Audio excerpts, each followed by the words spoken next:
విన్భక్తి ప్రేక్షకులందరికీ నమస్కారం. మనతో పాటు ఉన్నారు ప్రముఖ ఆధ్యాత్మికవేత్త, జ్యోతిష పండితులు, బ్రహ్మశ్రీ డాక్టర్ గుండెపూడి శివ సుధీర్ శర్మ గురువు గారు ఉన్నారు. మాట్లాడదాం. నమస్కారం గురువు గారు. శ్రీమాత్రే నమః. శ్రీ గురుభ్యో నమః. ఎలా ఉన్నారు? బాగున్నాను. మీరు ఎలా ఉన్నారు? చాలా బాగున్నాను గురుగారు. ఎప్పుడు మిమ్మల్ని అడిగేదే, నేను మరొకసారి అడుగుతున్నాను. ప్రతి మనిషికి ఏదో ఒక సమస్య, చిన్న పిల్లలతో సహా పెద్దవాళ్ళ దాకా ఏదో ఒక సమస్య. పెళ్లిళ్ళు లేట్ అవ్వడం, ముఖ్యంగా ఈ రోజుల్లో ముఖ్యంగా పేరెంట్స్ మనకి చాలా మంది అపాయింట్మెంట్స్ తీసుకుని వస్తున్న వాళ్ళందరూ వాళ్ళే. మా పిల్లల్లో పెళ్ళిళ్ళు వద్దంటున్నారు, కావట్లేదు అనుకుంటే కాదు, వద్దంటున్నారు, లేట్ అవుతుంది. ఒకవేళ అయినా డివోర్స్కి వెళ్ళిపోతున్నారు. ఒకవేళ పెళ్ళి అయ్యి కలుసున్నా సంతానం కలగట్లేదు, కలిగిన సంతానం కూడా సరిగ్గా ఉండట్లేదు. మా పిల్లలు బిజినెస్లో డెవలప్ అవ్వట్లేదు, సరైన జాబ్ రావట్లేదు, సెటిల్డ్గా ఉండట్లేదు. ముఖ్యంగా సో చాలా చదువుకున్నాడమ్మా, నచ్చిన ఉద్యోగం రావట్లేదు. మేము సపోర్ట్ చేసాము బిజినెస్ పెట్టుకోమని, అయినా లాసే. ఎవరినో నమ్మి మోసపోతున్నాడు. సో రిలేషన్ సరిగ్గా ఉండట్లేదు, హెల్త్ ఇష్యూస్తో ఇబ్బంది పడుతున్నారు. సో ఏదో ఒక మానసికంగా కానీ శారీరకంగా కానీ ఏదో ఒక సమస్య తప్ప ప్రశాంతంగా ఏ మనిషి గడపట్లేదు గురుగారు, ముఖ్యంగా ఈ రోజుల్లో. ఎందుకని ఇలాంటి సమస్యలన్నీ ఈ మధ్య కాలంలో ఎక్కువ అవుతున్నాయి అందరికి, ప్రతి మనిషికి?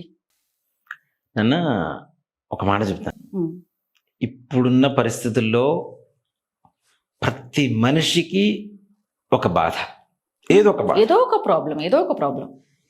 ఈ సమస్యలు మరి పూర్వకాలంలో లేవు ఎక్కువగా, ఒక మాట చెప్పాలంటే. అందుకే ఈ మధ్య అంటున్నా గురుగారు. పూర్వకాలంలో గత ఒక 3 తరాల క్రితం వరకు తీసుకుంటే ఈ రకమైనటువంటి సమస్యలు లేవు. వ్యాపారంలో 100 మంది చేస్తే ఎవరో ఒకళ్ళు నష్టపోయేవాడు. అవును. ఉద్యోగం లేక ఎవరో ఒకళ్ళు ఇద్దరు బాధపడేవాడు. మిగిలిన వాళ్ళందరూ చక్కగా ఏదో ఒక పని, తొందరగా సంతానం కలిగేది. 22 సంవత్సరాల లోపల సంతాన యోగం చక్కగా వీళ్ళకి 50 ఏళ్ళు వచ్చేసరికి పిల్లలు కూడా 25 ఏళ్ళు వచ్చాయి. నిజంగా మాట చెప్పాలంటే మా పూర్వీకులను చూసే నేను కూడా 21st ఇయర్ మ్యారేజ్ చేసుకున్నా. 22nd ఇయర్ బాబు, 23rd పెద్ద అబ్బాయిలు ఉన్నారు మీకు, ఎంత చిన్న వయసు అయినా. సో వాళ్ళకి ఆల్రెడీ 22, 21 వచ్చేసింది. ఇలాంటి సమస్యలు ఒకటి అని చెప్పుకోవడానికి ఎవరి దగ్గర కూడాను అవకాశం లేదు. ఒక్క కుటుంబంలో అన్ని రకాల బాధలు కూడా కలిసి అనుభవిస్తున్నారు చాలా మంది. అవును గురుగారు. బయటికి చెప్పుకోలేరు, లోపల మింగలేరు, ఎంత నరకం అనుభవిస్తున్నారంటే ఉన్నాయి జనాలకి. నాకు ఈ మధ్య కాల్స్ వింటుంటే ఇన్ని ప్రాబ్లమ్స్ ఉన్నాయా అనిపిస్తుంది గురుగారు. నిజంగా డబ్బు ఒకటే ప్రాబ్లం అనుకుంటే తెలియక ఇప్పుడు డబ్బు సమస్య తక్కువే, మిగిలిన సమస్యలన్నీ పెరుగుతున్నాయి. వీటన్నిటికి కూడా పరిష్కరించేందుకు డబ్బే అవుతుంది. ఎన్ని సమస్యలు ఉంటూ డబ్బు ఉంటే పోని పరిష్కరించుకోవచ్చు అనుకుంటే ఆ డబ్బు కూడా లేని పరిస్థితికి అయిపోతుంది చివరికి వచ్చేసరికి. ఎవరైనా మనం ఒక గిన్నె కడిగిన తర్వాత వంట చేస్తాం, బాగుంటుంది. కడగకుండా మనం ఎంత మంచి చిక్కడి పాలు తీసుకొచ్చి టీ పెట్టినా, కాఫీ పెట్టినా, వంట చేసినా, పరమాన్నం చేసినా అది వృధా. తినగలుగుతామా? తినలేము. అలాగే మనం చేస్తున్నటువంటి పుణ్యకార్యాలు అంటే చాలామంది చెబుతుంటారు, మేము ఆ పూజలు చేసాం, ఈ పూజలు చేసాం, మాకైనా ఫలితం దొరకట్లేదు, మాకు ఇట్లానే ఉంది, అలానే ఉంది, ఇంకా మారట్లేదు అంటే ఒకటి చెప్తానన్నా, ముఖ్యంగా కర్మ విముక్తి అనేటువంటిది చాలా చాలా అవసరం. అందుకనే చిత్తశుద్ధి లేని శివ పూజ లేరా, ఆత్మశుద్ధి లేని ఆచారం అది ఎలా, భాండశుద్ధి లేని పాకం అది ఎలా, విశ్వదాభిరామ వినువేమ అని వేమన గారు చెప్పినటువంటి వేమన శతకంలో ఒక పద్యంలో ఉంటుంది. చిత్తశుద్ధి లేకుండా పూజలు చేయటం, ఆత్మశుద్ధి లేకుండా ఆచారాలు అని చెప్పి ఏదో మనం ఆర్భాటం చేసుకోవటం, అలాగే మనకి ఉన్నటువంటి కర్మ విముక్తి కలగకుండా మనం చేయవలసినటువంటి ఎన్ని పూజలు చేస్తున్నా ఫలితం రాకపోవటం కూడా దానికి కారణం అది అవుతుంది. మన పూర్వీకులు అంతకుముందు తరాల వాళ్ళు ఎప్పుడో చేసినటువంటి తప్పుల వల్ల, లేదా తెలిసి తెలియక కావచ్చు, నిప్పు అనేది తెలిసి ముట్టుకున్నా తెలియక ముట్టుకున్నా కాలడం అనేది తప్పనిసరి. అలాగే మనం పూర్వీకులు చేసినటువంటి కొన్ని తప్పుల వల్ల మనం అనుభవిస్తున్నటువంటి ప్రతి బాధకి కారణమవుతుందని చెప్తాను. దీంట్లో ముఖ్యంగా స్త్రీ వేదన, స్త్రీ శాపం అంటూ ఉంటాం. ఈ స్త్రీ శాపానికి కారణం ఏంటంటే స్త్రీ వేదన. ఆడవాళ్ళు బాధపడి విపరీతంగా మానసికమైనటువంటి క్షోభని అనుభవించినటువంటి వాళ్ళు ముఖ్యంగా ఇప్పుడు మనం అనుభవిస్తున్నటువంటి ప్రాబ్లమ్స్కి కారణమవుతున్నారు. అలాగే ఇంట్లో భార్య ఉండగా రెండో వివాహం చేసుకోవటం, సంతానం కలగలేదని ఇంకొక ఆమె చెల్లెలను, ఆమె అక్కను, లేదంటే వాళ్ళ బంధువుల అమ్మాయినో లేదంటే బయట ఇంకో అమ్మాయిని తీసుకొచ్చి పెళ్లి చేసుకుంటారు. పూర్వం అలా జరిగేది పూర్వం. కదా గురువు. సంతానం కలగకపోతే మరి ఆ ఇంట్లో ఆవిడకి బాధ ఏదా అమ్మ? అవును, ఇంకో భార్యను తీసుకొచ్చి పెళ్లి చేసుకుంటాను, చాలా బాధ. మా ఇద్దరు పిల్లలు పుట్టింది అంటే జీవితాంతకాలం ఆమె మీద ఒక ముద్ర వేస్తున్నారుగా, గొడ్రాలు అనేటువంటి ఒక ముద్ర వేసి ఎంత మానసికమైనటువంటి క్షోభకు గురి చేస్తున్నాం మనం. ఎంత సొంత చెల్లెని ఆమె అంగీకారంతో చేసుకున్న లోపల మానసికమైన క్షోభ ఆడవాళ్ళు పడే, అంటే ప్రపంచంలో వాళ్ళ దగ్గర ఉన్న బంగారాన్ని ఎదుటి వాళ్ళు తీసుకెళ్ళినా ఒప్పుకుంటారేమో కానీ భర్తను పంచుకుంటున్నారంటే మాత్రం ఎవరు ఒప్పుకోలేదు. అవును, ఏ స్త్రీ కూడా ఒప్పుకోలేదు. అవును.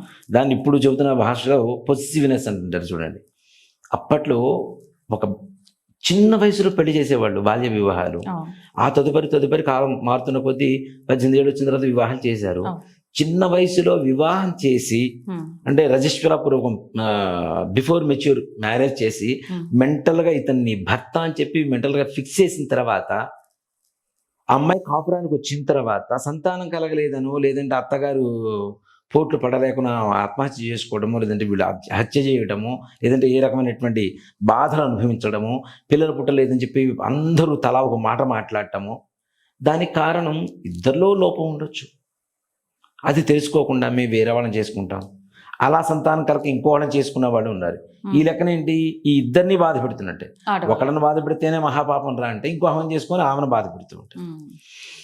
ఈ రకమైనటువంటి సమస్యలు ఏవైతే స్త్రీ వేదన కలిగి ఉన్నటువంటి కుటుంబం ఏదైతే ఉందో దానివల్ల విపరీతమైనటువంటి బాధలు, కష్టాలు, నష్టాలు ఇప్పుడున్నటువంటి తరం వాళ్ళు ఎక్కువ అనుభవిస్తూ ఉంటారు. అలాగే తల్లిదండ్రులు మగవాళ్ళు ఎవరైతే ఉంటారో 60 ఏళ్ల లోపల చనిపోయి ఉండడం కావచ్చు, ఆత్మహత్య కావచ్చు, ఏదైనా ఈ కుట్రలు కుతంత్రాల వల్ల జరిగేటువంటి హత్యలు కావచ్చు, రోగంతో ఏదైనా దీర్ఘకాలికమైనటువంటి రోగంతో చిన్న వయసులోనే 60 ఏళ్ల లోపల చనిపోయినటువంటి మగవాళ్ళు కావచ్చు. దీనివల్ల పితృదోషం అంటాం. అసలు చాలామంది కూడాను ఓ మాట చెప్పాలి అంటే స్త్రీ శాపానికి ఎక్కువ విలువ ఇవ్వట్లేదు. పితృదోషం ఇది ఒకటే పట్టుకొని తిరుగుతున్నారు. కానీ ఓ మాట చెప్పంటే పితృదోషానికి మించిన డేంజరస్ దోషం ఏదైనా ఉంది అంటే అది స్త్రీ శాపం అనే చెప్తాం. ఇప్పుడు ఎవరన్నా కొడితే తల్లి దగ్గర పోయి చెప్పుకుంటాం. తల్లే బాధపడుతుంటే ఇంకేం చేస్తాం మన వల్ల? అవునా? ఆమె ఎంతవరకు మనల్ని దగ్గర చేస్తుంది? అయినా దగ్గర తీసేంత ప్రేమ ఉన్న తత్వమే తల్లి తత్వం. ఎంత తీసినా భర్త పెడుతున్నటువంటి ఆడపడుచో లేదంటే మరిది గారు, అత్తగారు, మామగారు పెడుతున్నటువంటి ఈ బాధలకి లోపల ఏడుస్తూ, ఇప్పుడు నిజంగా మాట చెప్పాలంటే పని మనుషుల కంటే ఘోరంగా ఇంట్లో పనిచేసినటువంటి కోడలు చాలామంది ఉండేవాళ్ళు పూర్వకాలంలో.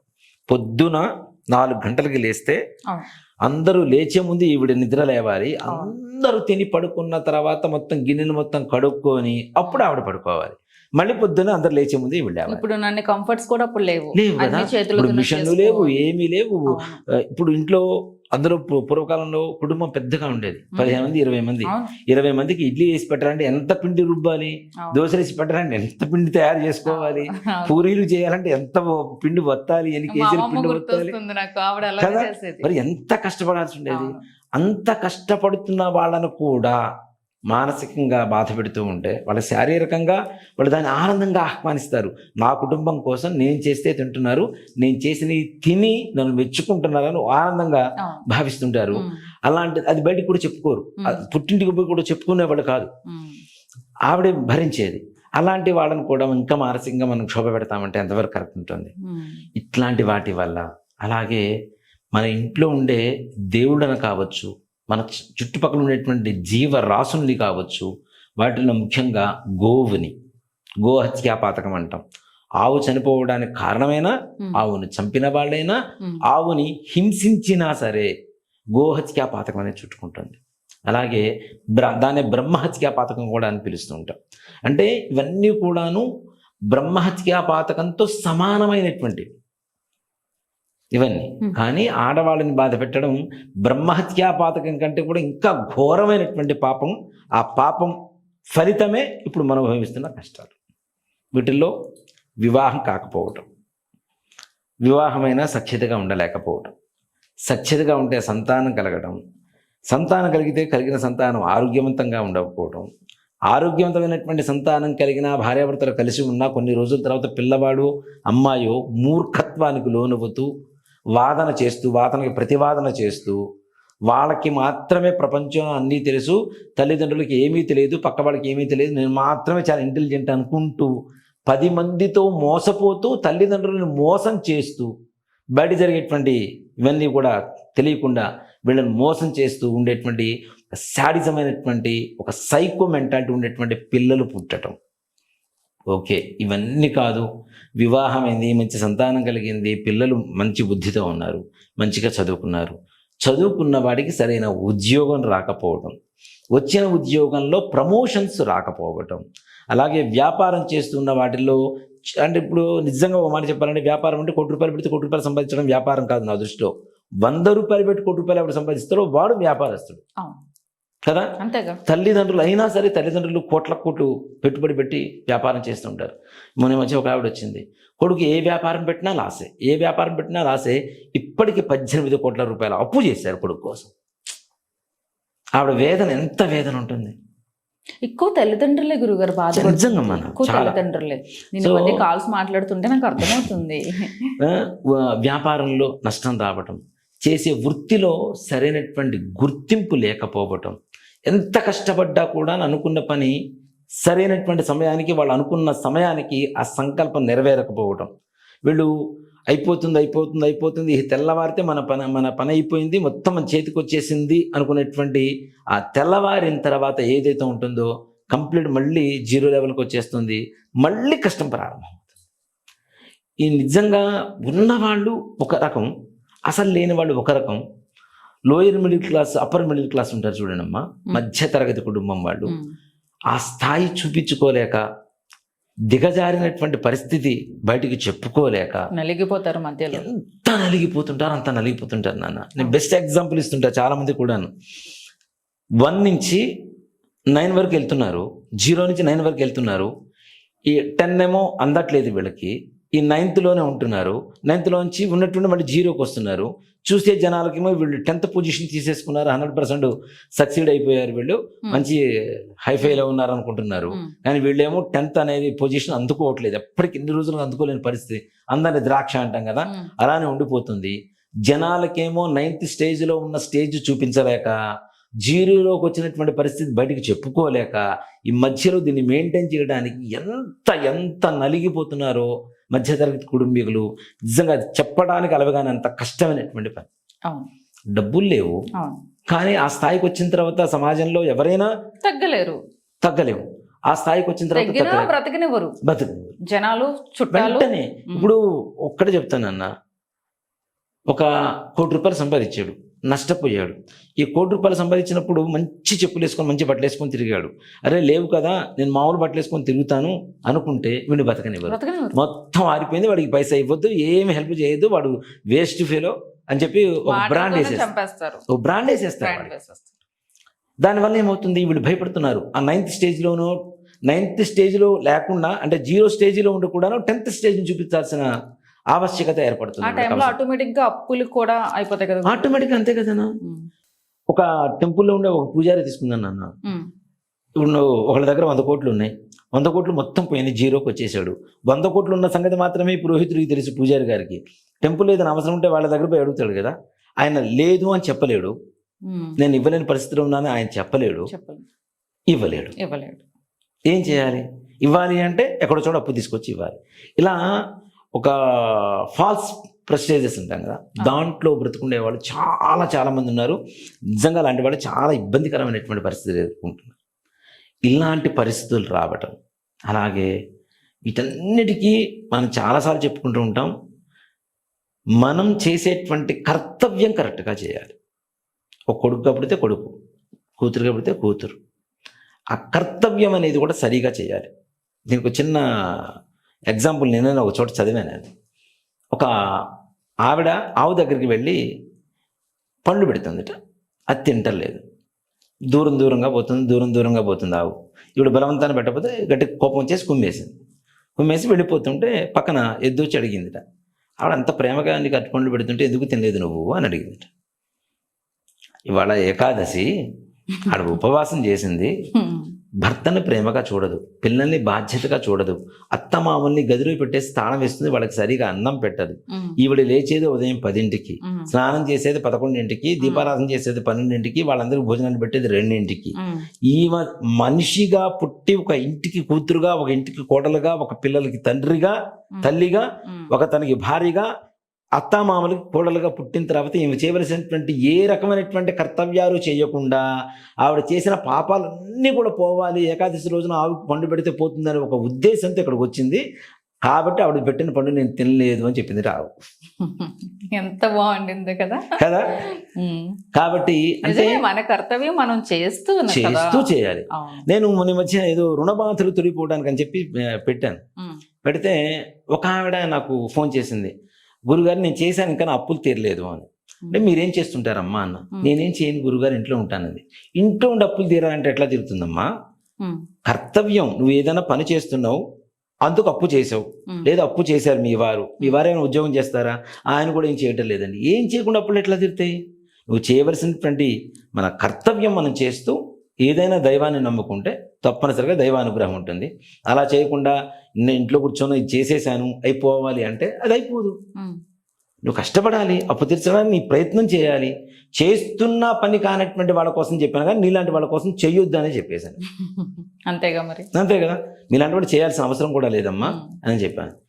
అంటే ఆలోచన చూడండి, మరి ఇంట్లో కష్టపడకుండా అప్పులు తీరాలంటే, ఇంట్లో కూర్చొని సుఖపడుతూ కూర్చొని మొత్తం అప్పులు మొత్తం తీరాలంటే ఎలా తీరుతాయి నాన్న? సో ఇట్లాంటివి నిజంగా ఏదైతే మన కర్తవ్యం ఉందో ఆ కర్తవ్యం చెయ్యలేకపోవటం కూడాను కర్మనే చెప్తారు. ఒకడు అనుకుంటాడు రాత్రికి పొద్దున్నే 6ంటికి లేచి చదువుకోవాలి, లేదా 4:30 అలారం పెట్టేసుకుందాం, లేద్దాం, బ్రష్ చేసుకుందాం, స్నానం చేద్దాం, కూర్చొని చదువుకుందాం అంటాడు. తెల్లవారిన తర్వాత అది 4:30 దగ్గర నుంచి మోగుతూనే ఉంటుంది, దాన్ని ఎక్స్టెండ్ చేస్తూనే ఉంటాడు. 8ంటికి లేస్తాడు. మళ్ళీ 8ంటికి లేచి అమ్మాయి వాడు చదువుకోలేకపోయి రేపటి నుంచి కరెక్ట్గా ఉండాలంటాడు. మళ్ళీ రేపు సేమ్ యాజ్ ఇట్ ఈజ్. ఇలా బద్ధకమైనటువంటి తత్వం కూడా కర్మ అని చెప్తాను. ఇప్పుడు శని బాలేదు, రాహు బాలేదు, కేతు బాలేదు అంటే నిజంగా వాళ్ళ తత్వం ఏదైతే ఉంటుందో ఆ తత్వం మన శరీరంలో, మన మనస్సులో నిమిడీకృతమై ఉంటుంది. ఇలాగే ఈ పితృదోషాలకి, స్త్రీ శాపాలకి ఏదైతే కారణమవుతుందో వీటిలో మనం చాలాసార్లు చెబుతూనే ఉంటాం. చివరికి జనాలందరినీ నన్ను గోకర్ణం గురూజీ చేసేసారు. గోకర్ణం గురుగారు, గోకర్ణం గురుగారు, గోకర్ణం గురూజీ అని చెప్పి పిలవడం మొదలు పెడుతున్నారు చాలా మంది కూడాను. అంటే గోకర్ణంలో చేస్తే ఏమొస్తుంది అనేది నాబోటి వాడి జీవితాన్ని చూస్తే తెలుస్తుంది. ఆల్రెడీ కొంతమంది ఎవరైతే ఆ పూజ చేసుకొని వాళ్ళ జీవితాన్ని మార్చుకున్నారో వాళ్ళ జీవితాలు చూస్తే తెలుస్తుంది. అంతేగాని మనం మాటల్లో చెప్తే అయ్యే పని కాదు. వెళ్ళినా ఒకసారి వెళ్ళొస్తేనే తెలుస్తుంది. అంతే కదా. ఇప్పుడు లోతు ఎంత ఉందో దిగితేనే కదా తెలియంది. మనం ఒడ్డున కూర్చొని అక్కడ అంతలో అవుతుంది, ఇక్కడ అంతలో అవుతుంది అని ఎట్లా చెప్పగలుగుతాం? దేవుడి దగ్గర అసలు చెప్పలేము. ఒక నిమిషం ఆయనకి ఏం చేయాలి, ఇవేం చేయకుండా ఉండటం. ఇట్లానే ఈ పితృదోషాలకి, స్త్రీ శాపాలకి, బ్రహ్మహత్యా పాతకాలకి, గోహత్యా పాతకాలకి, దేవతా శాపాలకి అన్నిటి కూడా కారణం మన జాతకంలో మనం చూసుకుంటే, ఇప్పుడు మనం రాహుకేతులు కుజుడితో చూస్తున్నాం అన్న. అలానే బృహస్పతి పితృకారకుడు అవుతూ ఉంటాడు. బృహస్పతి అంటే గురుడు. గురుగ్రహానికి పంచమ స్థానంలో రాహు ఉన్నా, కేతు ఉన్నా, గురువుకి ద్వాదశంలో రాహుకేతువులున్న, గురుడితో కలిసి ఉన్న, అలాగే రాహుకేతు గ్రహాలకి ద్వాదశ స్థానంలో గురుగ్రహం ఉన్న, గురుగ్రహ దృష్టి కలుగుతున్న, తృతీయం నుంచి కూడా దృష్టి కలుగుతున్న, తప్పనిసరిగా పితృదోష సంబంధమైనటువంటి దోషాలు సంపూర్ణంగా ఉంటాయి. ఇప్పుడు కొన్ని జాతకాలు చూస్తున్నాను నేను. చంద్రుడితో చూస్తే పితృదోషం, గురుడితో చూస్తే పితృదోషం, కుజుడితో చూస్తే పితృదోషం, లగ్నంతో చూసినా పితృదోషం. అంటే కాంబినేషన్ ఇంత అంటే అంత స్ట్రాంగ్గా ఉంటుంది. ఇప్పుడు పితృదోషం ఒక విధానంగా వస్తే పర్లేదు నాన్న. లగ్నంతో, చంద్రుడితో అంటే రాశి దగ్గర నుంచి, అలానే గురుడితో, అలాగే కుజుడితో, అలానే రాహుకేతువులు ఉండేటువంటి స్థానాలు, వీటి వల్ల విపరీతమైనటువంటి అంటే ఆ పితృదోషం అనేది ఎలా అయిపోతుందంటే ఆ ఇంట్లో తిష్ట వేసుకొని కూర్చుంటుంది. వీటి వల్ల ఇందా మనం చెప్పుకున్నటువంటి కష్టాలన్నీ వస్తాయి. దీంతో పాటుగా శుక్రుడు కుజుడు కాంబినేషన్ ప్రపంచంలో దీనంత డేంజరస్ కాంబినేషన్ ప్రపంచం ఇంకోట్లేదు. అలాగే ఎలా ఉంటుంది, శుక్రుడి స్థానం వృషభం, తుల, ఈ రాసుల్లో ఎక్కడైనా కుజుడు ఉన్నా, అలాగే మేష వృశ్చిక రాసులు కుజస్థానాలు, ఈ రాసుల్లో ఎక్కడైనా శుక్రుడు ఉన్నా, లేదు శుక్ర కుజులు కలిసి ఉన్నా, శుక్రుడికి ఎదురుగా 7వ స్థానంలో కుజుడు, కుజుడికి 7వ స్థానంలో శుక్రుడు ఉన్నా, అలాగే కుజుడికి 6వ స్థానంలో శుక్రుడు లేదా శుక్రుడికి 6వ స్థానంలో కుజుడు ఉన్న షష్టాష్టక భావస్థితి వస్తుంది. ఆ విధంగా ఉన్న తప్పనిసరిగా స్త్రీ శాపం అనేటువంటిది ఎక్కువగా వస్తుంది. ఇంకా పితృదోషమన్నా ఈ రకమైనటువంటి కష్టంతో వీళ్ళు స్ట్రగుల్ అవుతున్నారని చెప్పొచ్చు, కానీ స్త్రీ శాపం ఉన్నటువంటి వంశంలో విపరీతమైనటువంటి అన్ని కష్టాలు మిక్స్ చేసి ఇంట్లో కూర్చుంటాయి. అంత ఘోరమైనటువంటి పరిస్థితి. అంటే చెప్తున్నా కదా, బ్రహ్మహత్యా పాతకాండి కంటే కూడా ఘోరమైనటువంటి పాపం ఏదైనా ఉంది అంటే అది కేవలం ఆడవాళ్ళని వేధించడం, క్షోభ పెట్టడం, మన వంశీకుల వల్ల ఎక్కువగా బాధపడి ఉండడం, వీటి వల్లనే ఎక్కువగా వస్తాయి. అలాగే ముఖ్యంగా శుక్రకుజులు కలిసి ఉన్న, శుక్రుడికి 12th ప్లేస్లో కుజుడు, కుజుడికి 12th ప్లేస్లో శుక్రుడు ఉన్న, శుక్రుడి నుంచి 3వ స్థానం కుజుడు, కుజుడు నుంచి 3వ స్థానంలో శుక్రుడు ఉన్న, అలాగే శుక్రగ్రహంతో రవిగ్రహం ఏ స్థానంలో కలిసి ఉన్నా తప్పనిసరిగా విపరీతమైనటువంటి స్త్రీ శాపకారకం అవుతుంది. దీంట్లోనే బ్రహ్మహత్యా పాతకాల కంటే విపరీతమైనటువంటి పాతకం అని చెప్పి మనం చెప్పుకున్నాం. వీటి వల్ల ఈ కుటుంబంలో ఈ రకమైనటువంటి కష్టమే ఉంది అని చెప్పడానికి కూడా ఛాన్స్ లేదు. మాట చెప్పాలి, స్త్రీ శాపం ఉంటే పెళ్ళిళ్ళు అవ్వవు, అయిన పెళ్ళిళ్ళు సరిగా ఉండవు, సంతానం కరెక్ట్గా ఉండదు, ఆరోగ్యవంతంగా ఉండరు, ఆర్థిక సమస్యలు, రుణ బాధలు, ఇచ్చిన డబ్బులు వెనక్కి తిరిగి రాకపోవటం, తీసుకున్న అప్పులు తీర్చలేకపోవటం, వీళ్ళు ఎవరికన్నా ఇప్పిస్తే వాడు ఎగ్గొట్టేసి వెళ్ళిపోతే వాడి అప్పు కూడా వీళ్ళే తీర్చాల్సిన పరిస్థితులు రావటం, ఈ విధంగా అనేక రకాలైనటువంటి వ్యాపార నష్టం. ఎంతో పెద్ద ఎత్తున భారీ ఎత్తున వ్యాపారం చేస్తాడు, తీరా వచ్చేసరికి మొత్తం ఆ పెట్టిన పెట్టుబడి కూడా కాదు కదా, దాంట్లో కూడా ఇంకా పరిపూర్ణమైనటువంటి నష్టం, 0 లెవెల్కి పడిపోవటం. ఉద్యోగం కష్టపడుతుంటాడు, పక్కవాడి కంటే అమితమైనటువంటి కష్టపడి కూడాను ప్రమోషన్ వచ్చేసరికి వీడి దాకా వస్తుంది, అట్లా టర్న్ తీసుకొని పక్కవాడి దగ్గరికి పోతుంది తప్పితే వీడికి రాదు. ఎవరికైనా బాధేస్తుంది కదా. ఇప్పుడు ఉద్యోగం అంత కష్టపడి పనిచేస్తున్నాం, మనకి పేరు రాలేదు, మనకి ప్రమోషన్ రాలేదు అంటే చాలా మంది కూడాను ఆఫ్లైన్ వెళ్తూ ఉంటారు, మన ఈ ఉద్యోగాల ద్వారా యూఎస్ వెళ్తూ ఉంటారు. అవునా, యూఎస్ వెళ్ళటానికి చాలా మంది ట్రై చేస్తుంటారు, ఉద్యోగంలో మంచి ప్రమోషన్ వస్తుంది, మనం ఏదైనా ప్రాజెక్ట్ వర్క్ మీద వెళ్ళొద్దాము అని. కానీ పాపం ఆ విషయాల్లో కూడా చాలా వరకు ఆగిపోతూ ఉంటారు. వీసాలు లేక ఇండియాలో ఇంకా సగం మంది జనం ఇక్కడ ఉన్నారు, కానీ లేకపోతే ఇప్పటికీ యుఎస్లో ఉండాల్సిన జనాలు అందరూ. దానికి కూడా కారణం ఇదే అవుతుంది. విదేశీ యోగం కలగాలి, విదేశీయాన యోగం కలగాలన్నా కూడాను ఈ గ్రహస్థితే అడ్డుపడుతూ ఉంటుంది. అన్నీ ఉంటాయి. ఆ వీసా ఆఫీసర్ మూడు మీద డిపెండ్ అయి ఉంటుంది. ఆ టైంలో వాడు రిజెక్టెడ్ అని స్టాంప్ కొట్టేసి పంపిస్తాడు. ఇవన్నీ కూడా ఈ రకమైనటువంటి దోషాలు. ముందున జాతకంలో తెలుస్తుందా గురుగారు? ఈజీగా నాన్న, అదే శుక్రకుజుల కాంబినేషన్. దానంత అంటే అనకూడదు, ఎంత ఘోరమైనటువంటి కాంబినేషన్ అంటే అంత ఘోరమైన కాంబినేషను. అవి చూస్తుంటే నాకు అనుకుంటుంటా, పాపం వీళ్ళు ఎంత కష్టాల్లో ఉన్నారు కదా. నిజంగా వాళ్ళకున్న కష్టాలు మరలా ఇంకోసారి గుర్తు చేసినా కూడా ఎక్కడ ఆత్మహత్య చేసుకోవాలో అన్నంత ఆలోచన పుడుతుందేమో అని చెప్పి నేను చాలా కంట్రోల్డ్గా మాట్లాడతా వాళ్ళతో. ఎమోషన్ అయిపోతుంటారు, ఏడుపు వచ్చేస్తుంటుంది, సెన్సిటివ్ అనమాట. పిల్లలు తల్లిదండ్రులను వదిలేయటం, ఆస్తులు ఇస్తారు. నేను మొన్న ఒక కార్యక్రమం కూడా చూశాను అన్న టీవీలో. తల్లికి 6 లక్షల రూపాయలు క్యాష్ ఉన్నాయిట, 10 తులాల బంగారం ఉందిరా, 1 ఎకరం పొలం ఉందిట, మొత్తం కొడుకు రాయించుకున్నాడు, కూతురింటికి పంపించాడు. కూతురు 2 రోజులు చూసింది, ఆమెకి మెడిసిన్స్కి నెలకు వచ్చేసరికి 4,000 రూపాయలు అవుతాయిట. ఆ మెడిసిన్స్ ఇప్పించాల్సి వస్తుందని కూతురు ఏం చేసింది, వృద్ధాశ్రమానికి తీసుకొచ్చింది. ఉంచుకుంటే మీరు ఉంచుకోండి, లేదా మా ఇంటికి వస్తే మమ్మల్ని ఉరిసేసి చంపేస్తానని చెప్పింది. చివరికి ఆవిడ తల్లి కదా, తట్టుకోలేక మళ్ళీ ఇంటికి వెళ్ళిందిట. ఉరి వేయడానికి కూడా సిద్ధపడ్డారు నాన్న. ఆవిడ గట్టిగా కన్న తల్లిని గట్టిగా అరుస్తుంటే చుట్టుపక్కల ఉన్న వాళ్ళందరూ వచ్చి తిట్టి ఆవిడని తీసుకెళ్ళి మళ్ళీ వృద్ధాశ్రమంలో ఉండమ్మా, నువ్వు రాకు, ఇక్కడ వస్తే నువ్వు చచ్చిపోతావు, నేను చంపేస్తారు అని చెప్పి వృద్ధాశ్రమంలో. పాపం ఎన్ని జనరేషన్స్ అంటాడుతుంది, ఎన్ని తరాలమ్మా. రేపటి రోజు నీ కొడుకు నీకు ఊరేస్తే అప్పుడు తెలుస్తుంది ఆ బాధ ఏంటని. ఆ మాట ఎంత బాధగా ఉందో మరి, ఎంత ఆ తల్లి వేదన ఎంత ఉంటుంది నాన్న. ఆ వృద్ధాశ్రమంలో వాళ్ళు అడిగితే మీరు వెళ్తారా మీ కొడుకుల దగ్గరికి, కూతురు దగ్గరికి అంటే, మేము వెళ్ళాం బాబోయ్, ఆ నరకం నుంచి బయటకు వచ్చేసి మాకు ఇక్కడే బాగుంది. నిజంగా ఆవిడెవరు పేరు కూడా ఏదో చెప్పారు, ఆ వృద్ధాశ్రమం మెయింటైన్ చేసి ఆవిడ. అనుకున్నా ఈ కాళ్ళకి దండం పెట్టాలరా అనుకున్నాను నేనైతే. నిజంగా. ఆవిడ్ని అందరూ అమ్మ అమ్మ అని పిలుస్తున్నారు. వాళ్ళందరికంటే వయసులో వచ్చినది ఆవిడ. అందరూ అమ్మ చాలా బాగా చూస్తుంది, మమ్మల్ని చాలా బాగా చూస్తుంది, కన్న కూతురు కంటే బాగా చూస్తుంది అని చెప్తున్నారు. నేను అనుకున్నా ఈవిడికి ఎప్పుడూ రుణానుబంధం ఉంది, ఈవిడికి రాబోయే జన్మల్లో తప్పనిసరిగా ఉన్నతమైనటువంటి స్థానం యోగం కలుగుతుంది. ఒకటే అనుకున్నా, కలిగి పుడితే మహారాజా వంశంలో పుడుతుంది, లేదా అత్యంత భక్తురాలుగా పుడుతుంది అనేది మాత్రం తప్పనిసరి.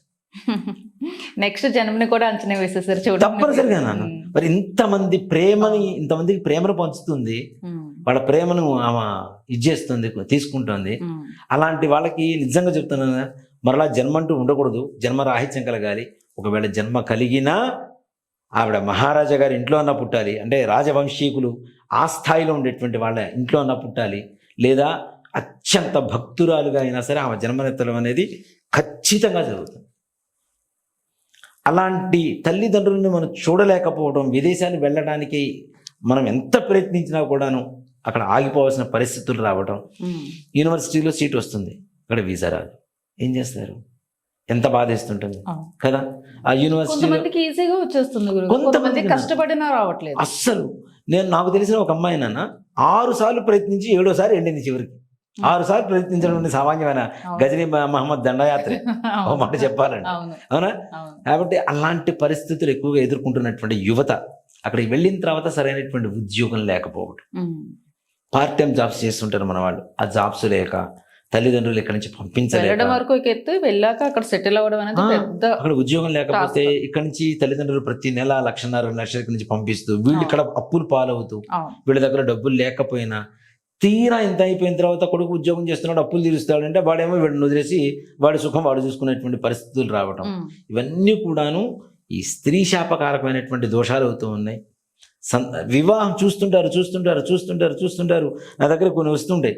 దాదాపు ఒక అమ్మాయికి 100 మ్యాచింగులు చూసిన వాళ్ళు ఉన్నారు, చాలా మంది, 100 సంబంధాలు. ఇది చూడండి బాగుంటుంది అంటే నేను అనుకునేవాడిని, దేవుడా తొందరగా ఈ అమ్మాయికి పెళ్లి చేయను, నాకు ఈ కష్టం తప్పుతుంది అనుకునేవాడిని. ఒకళ్ళకి 1-10 వరకు ఓకే, అరే రోజుకొక సంబంధం, కాంప్రమైజ్ అనేది ఉండాలి, ఒక చోట ఆగాలి. అలా కాంప్రమైజ్ అవుతున్నా కూడా వివాహం కానిటువంటి వాళ్ళు చాలా మంది ఉన్నారు. అందులో ముఖ్యంగా అబ్బాయిలు ఎక్కువగా ఉన్నారు, అమ్మాయిల కంటే అబ్బాయిలు ఎక్కువగా ఉన్నారు. అంటే ఒక అమ్మాయికి 100 సంబంధాలు చూసి వాళ్ళు ఎంచుకుంటున్నారు అంటే ఈ 99 మంది వీళ్ళకి పెళ్లి కానట్టే లెక్క. అంతేగా, రివర్స్ అయిపోయింది ఇది వరకు కదా. అబ్బాయిలకి అబ్బాయిలకి కూడా చాలా ఇది. అలాగే వివాహం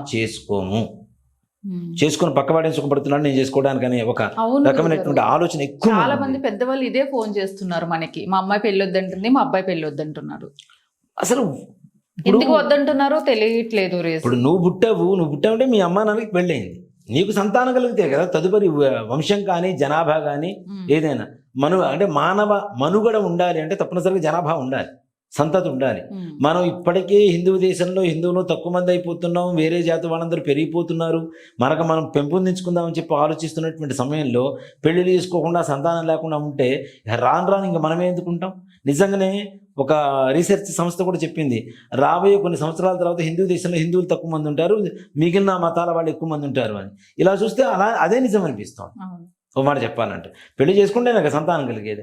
కాబట్టి ఈ రకమైనటువంటి సమస్యలతో ఎక్కువ బాధపడుతున్నటువంటి తల్లిదండ్రులు పిల్లలు పుట్టకపోతే ఒక బాధ, పుట్టిన తర్వాత వాళ్ళు పెళ్ళైపోయి వాళ్ళకి పిల్లలు పుట్టేంత వరకు ఇంకో బాధ. పెళ్లి కావట్లేదని, సంతానం కలగట్లేదని, కలిగిన సంతానం బాగుంటలేదని, వీళ్ళు మాట వింటలేదని, ఇన్ని రకాల సమస్యలు కేవలం ఎక్కువగా తల్లిదండ్రులు అనుభవిస్తున్నారు. ఇంత బాధలు అనుభవిస్తున్నటువంటి తల్లిదండ్రుల్ని కొన్ని రోజుల తర్వాత ఇంకా బాధ పెట్టడానికి మనమే కారణం అవుతున్నారు. తీసుకెళ్ళి వృద్ధాశ్రమాల్లో తీసుకెళ్ళి పడేస్తున్నారు. అదొక పెద్ద నరకం. తల్లిని తీసుకెళ్ళి వృద్ధాశ్రమంలో పడేస్తే తల్లి కన్నీరు కారుస్తుంటే నీకు మళ్ళీ ఇంకొక ఎంత దరిద్రాన్ని నువ్వు మోసుకొచ్చుకుంటున్నావు నీ వంశానికి. ఇంకేం పెళ్ళి అవుతుంది నీకు? ఎంత దరిద్రాన్ని మోసుకుంటున్నావు. నీ కొడుక్కి కాదు, ఏ కొడుకు పెళ్లి కాకపోతే నీ వంశం ఎక్కడుంది? కదా. నీ వంశానికి మూల స్తంభాలు ఎవరు? అమ్మా నాన్న. కొంతమంది పిల్లలకి తల్లిదండ్రులు ఫోన్ చేస్తున్నారు, మీ మాట కట్టు గురుగారు, వాళ్ళ ఫాదర్కి ఆయనకి పడట్లేదండి, ఇద్దరు కలిసి తండ్రి కొడుకు అవును కలిసి మాట్లాడుకోరు, ఇద్దరికి పడదు, ఇద్దరు ఒక దగ్గర కూర్చున్నా వెళ్ళిపోతారు, అవును మాట్లాడరు, వాళ్ళిద్దరికి సంభాషణ అనేది ఉండదని కూడా కొంతమంది తల్లులు బాధపడుతున్నారు. అవును చాలా అలా కూడా ఉంటుందా గురుగారు ప్రాబ్లం? తప్పనిసరిగా. ఇప్పుడు మన పూర్వీకులు చేసిన పాపానికి మనం అనుభవిస్తున్నాం, మనం చేసే పాపాలకు మన పిల్లలు ఎందుకు అనుభవించాల్సిందే కదా. మరి కోరి నీ సుఖం వరకు నువ్వు చూసుకొని నీ వంశాన్ని ఇచ్చేసే నాశనం చేద్దామన్న ఆలోచన నీ దగ్గర ఉన్నప్పుడు నువ్వు పెళ్లి చేసుకోవడం దానికి, పెళ్లి చేసుకొని సంతానం కలగడం దానికి. సో కాబట్టి మనం ధర్మబద్ధంగా ఉండాలి, తప్పనిసరిగా వివాహం చేసుకోవాలి, సంతానం కలగాలి, వంశాభివృద్ధి కలగాలి. వంశాభివృద్ధి కలిగితే నీ తల్లి తండ్రి నువ్వు నీ భార్య మాత్రమే కాదు, మన పూర్వీకులు పితృదేవతలు ఎవరైతే ఉంటారో వాళ్ళు కూడా ఆనందాన్ని అనుభవిస్తారు. అరే పలానా వాడి ద్వారా, నా మనవడి ద్వారా ఇంకో కొడుకు పుట్టాడు, వాడికి నా వంశం వృద్ధి జరిగింది అనేటువంటి ఒక ఆనందం ఉంటుంది. ఈ వీళ్ళు సంతానంలో ఉండకూడదు, పెళ్లి కాకూడదు అనుకున్నప్పుడు ఈ పితృదేవతలు ఇంకా బాధపడుతుంటారు కదా. అరే ఇప్పుడు ఎర్జీ టైం ఉంటుంది చూడన్నా, ఎలా అంటే లాస్ట్ బాల్ కొడితే 6 కొట్టాలి, లేదంటే అవుట్ అయిపోవాలి. ఇప్పుడు లాస్ట్ మనవుడు ఉన్నాడు, వీడు పెళ్లి చేసుకొని అంటున్నాడు, చేసుకుని సంతానం కలిగితే నా వంశం కంటిన్యూ అవుతుంది, లేకపోతే అవ్వకపోతే కట్టే కదా, ఆగిపోతుంది కదా. సో ఇలాంటి బాధలు కూడా నిజంగా తల్లిదండ్రులు పడుతున్నటువంటి సమస్య కారణం ఏంటి అంటే కేవలం పితృదోషం, ఈ సర్పదోషం, అంటే అలాగే మనకి ముఖ్యంగా స్త్రీ శాపం, దేవతా శాపం, బ్రహ్మహత్యాది పాతక దోషాలు ఏవైతే ఉంటాయో ఇవన్నీ కూడా నిజంగా చాలా చాలా బలంగా పనిచేస్తున్నాయని చెప్తా. ఇప్పుడున్న వాళ్ళలో మనం అంతకుముందు చెప్తూ ఉన్నాం, ప్రతిసారి కూడా 100కి 99 మందిలో ఉంది ఈ శాపాలు దోషాలు ఉన్నాయి, అందుకని అందరికి ప్రతి ఒక్కరికి ఏదో ఒక రకమైనటువంటి సమస్య ఉంటుంది. ఎంత క్లారిటీగా చెప్పినా నాకు ఉందని ఎలా తెలుసుకోవాలి అనే డౌట్ ప్రతిసారి వస్తుంది గురు. ఒకటేనన్నా కొన్ని నక్షత్రాలు చెప్తాను నేను. మన వంశంలో లైవ్లో ఉన్న వాళ్ళల్లో చూసుకోండి, చనిపోయిన వాళ్ళ సంగతి తీసి పక్కన పెడదాం. లైవ్లో ఉన్న వాళ్ళల్లో మేనమామ మేనత్తల పిల్లలు కానీ, లేదా బాబాయ్ పిన్నులు పిల్లలు కానీ, తాతల మనవాళ్ళు ఇట్లా వీళ్ళు కానీ, కొన్ని నక్షత్రాలు మనం చెబుతూ ఉంటాం ఎప్పుడు కూడాను. అశ్వని, ఆరుద్ర, మఖ, స్వాతి, మూల, శతవిషం, అలాగే రోహిణి, హస్త, శ్రవణం, మృగశిర, చిత్త, ధనిష్ట, వీటితో పాటుగా అనురాధ, పూర్వాభాద్ర, ఉత్తరాభాద్ర, పుష్యమి, పునర్వసు, విశాఖ, పూర్వాభాద్ర.